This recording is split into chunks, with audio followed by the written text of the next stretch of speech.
is up, everybody? Stencil here. We're going to be tying up Kileys MMA. This is a fly Skinz pattern. We're using one of his crab leg pattern stencils that he makes and sells in a bunch of different colors. We've got an Arex hook. This is an SA220. It's a number 4. We're using a Semperfli wax thread. This is an 8/0. I'm going to go ahead and start my thread right here behind the hook eye and work my way just a little bit, putting a thread base down. We'll go ahead and trim out our tag end.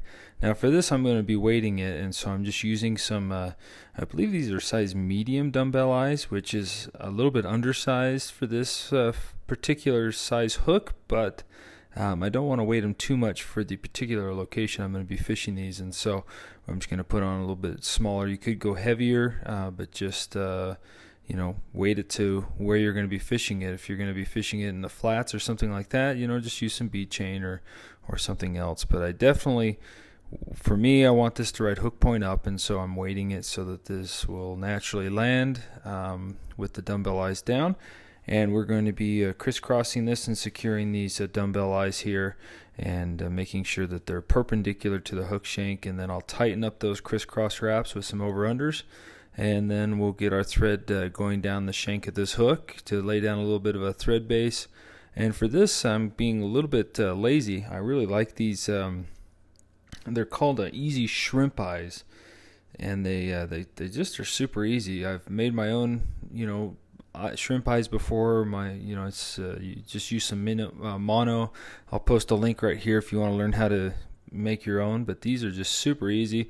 I place it right on top, and for this I've tied up a bunch of these. I know that they're about the perfect length where I want them, and I'll proceed to get it back here into the bend. And I'm being a little cautious now because I want these to sit a little bit closer to where normally, like on a crayfish or a shrimp, these will stick out quite a bit. On a crab, that not so much. And so I'm going to do some weaving in and out to kind of separate them, but working my way down the bend as I do that. And all I'm doing is wrapping in between them and basically sticking them out to a V. And then I'm going to proceed with some nice tight thread wraps up and down the shank to secure those easy eyes. For this, he recommends a shrimp pink eye stub. And to take a generous amount here, you don't necessarily have to get a really thin noodle. I'm going to put it on just a little bit thicker to speed up the process, and then wrap my thread through the eye stub to secure it. And so I'll just twist it on and work my way up and around, and you can see how I didn't really get it super tight on there, and that doesn't particularly matter unless you're being super particular with your eye stub. But what the trick I do here is I just kind of did a couple wraps through that eye stub, and that will secure it down and make it nice and durable and effective for that particular color and placement. So the next step is we're going to be tying in the actual stencil, and this is for a size 2 hook.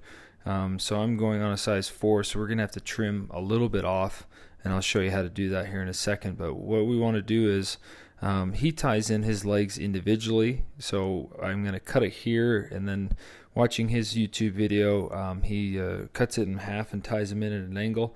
I'm just going to lay it here on top and do kind of a crisscross figure 8, similar to what we did with our dumbbell eyes, and just secure those. And I'm not doing super tight wraps because I don't want to, this is super durable material, but I'm using thread which could potentially maybe cut it. Although, sometimes I've tried to tear this and it doesn't tear. So I think we're okay with the thread. But what I'm being a little bit careful of is just making sure that when I bind down, I don't want those arms going kind of squirmish. I want them, basically like our dumbbell eyes, keeping them perpendicular to the hook shank. And so I've got some nice thread wraps crisscrossing and behind. And so now we're going to proceed. I'm going to take a little bit off. I cut a little bit more off of this stencil here in the abdomen, and then I'm going to wrap it up and around on the front side of this, so that way when I pull it up and over, it's going to be the perfect length. And I'll show you how to check right here. You can, without pulling it, it's going to end right there between the eyes, and that's about where I want it, because when I actually tie it off there at the end of this fly, I will stretch it just a little bit. Now, for the body of this, he has a pre-made brush on his YouTube video, and I've just got some craft fur. This is a cream. It's not white, it's cream, and I'm using some eye stub pearl. And what I'm going to do is I'm going to cut out a little section here. This is roughly, I'm taking my craft fur, and here on the bench here, it's a little easier to cut. And I'm going to cut out a good clump, keeping those tips somewhat aligned. It just makes it a little bit easier. And let me show you here. Here's my first clump. And I'm not going to trim out the under fur because that makes a really, really nice base for the brush we're going to be making in this dub loop. And so the next step is I'm going to be pulling out a little bit of ice dub, and I don't want super like a ton of it, but what I'm going to do is just preen it out and lay it on top of this craft fur that I have on a little bench here that you can't see. But I've got this really fancy loom tool that we're going to be using, and so let's go ahead and get our dub loop ready. And it's roughly about 5.5, 6 inches here, and I'll just secure that back to our front of our legs. And then we'll get our thread up here right behind the eye for our tie-off point. So what we're going to do now is I'm going to put my little Stonfo Roto Zip tool here that I use for most of my dubbing loops. And then I'm going to grab these loom tweezers that are a little bit long, and I'm going to grab that craft fur and ice dub, and I'm going to place it into my dub loop. As you can see, I just slide it in, and then I'm going to basically have that thread be kind of in the middle of that section of the under fur, if you would call it that with craft fur. And then I'm going to make my life easier, and I'm going to kind of trim out some of these longer fibers because we don't necessarily need them. And then what we do is we twist it up with our dub loop, making sure not to get any of those legs or claws, as you'd call them, into our dub brush. You can see this is dubbing up really, really nice, and it helps if you trim those tips because then the tips don't bind into the core, and it just kind of helps make it a little bit nicer. But make sure you got a little brush handy. I've got a stainless steel wire brush here that I'm just going to take and rough this up quite a bit. And then the key is we're going to create a body here that's a little bit heavier and more dense here at the back, and then get a little bit sparser up towards the eyes, kind of forming the crab body. And so we'll go ahead and just keep those legs and claws out of the way. And then as I do this first wrap, I really want to make sure I get these fibers in this dub loop going backwards to kind of cover up the claws, make it a little bit, cover up our transition there. If you really are wanting to, you could add a little bit more ice dub there if you wanted to on the crisscrosses. But I'm just going to proceed to wrap forward and preening these fibers back as I proceed back towards the hook eye. And I'm doing really, really tight wraps here because I want this to be super dense. This craft fur is really flowy, but we want to be able to shape it into a body. And so as I get right here behind the eyes, I'm going to do a really, really tight wrap, and then I'll bring it up and over underneath our dumbbell eyes and then tie it off. So this is covering up those dumbbell eyes, and then I just position that in the center of my eye, and I'll do a couple more wraps behind and in front to secure our dub loop and tie it off, and then I'll go ahead and trim that out, and that is pretty much our body. It looks super good at this point. We're done. No, I'm kidding. What we need to do now is just clean up this eye just a little bit. We're going to be, I do about 10 to 15 wraps here to clean that up. And if you got some stragglers, that's okay. I'll show you a trick at the end of this.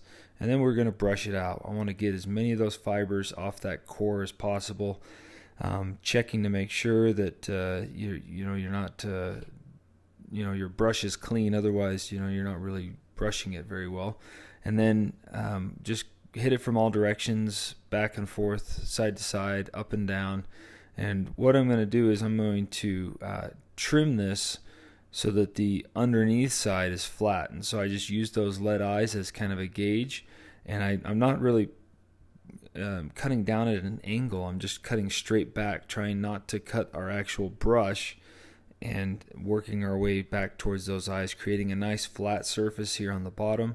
And we're going to be pulling that stencil of the remainder of those legs up and over and tying it off at the front. And so having this underneath a little bit clean is super helpful. And then for the sides, I'll be just using that dumbbell eye and trimming back and kind of into an oval. But make sure you do not cut the claw. I've done that a couple times tonight, and it really, really pisses you off because that's one of the first steps. So you can't really go back. And so hopefully the epoxy will hold it in. No, so just be careful when you're trimming around those claws. And then now is the time you want to just clean up the upper side. I'm going to leave it a little denser here on the top, kind of angle it back towards that hook point, and then clean out any of these longer fibers that are going to not look part of the body. And then just, get a few stragglers in here and clean it up. Make sure you got a vacuum handy so you can clean this up after, because it does create a little bit of a mess. And you could spend all day trimming, perfecting this, but in all reality, this is going to be super, super money and super, super fun, because we're almost done. So it's a pretty quick little pattern for the effectiveness of it. And then I got a few hairs that are bothering me here, so let's just get those. There we go. That looks pretty good. So here is the next step, and I'm just going to pull these legs over and then give it a little bit of a stretch, not a ton, and then I'll tie off that tab leg right there behind the hook eye. And if you need to use some hackle pliers or something else, I'm just going to grab it, and once I get a little bit of it gripped and went up and over, there we go, I've got it. And now I'll just clean that up with some nice securing wraps, and use as many as you feel comfortable, but I'm not too concerned. I'd rather do a little bit more just to clean that up and make sure it's secure. And then we can go ahead, double check everything looks good, and we'll do just a 3-turn whip finish. And we're going to be covering this in resin. You could do another 3-turn whip finish if you're going to fish it as is. But for my purpose here, I'm going to be covering this whole bottom of this fly in resin. So a little trick to getting rid of those fibers, as mentioned, just pull everything back and then hit it real quick with a lighter.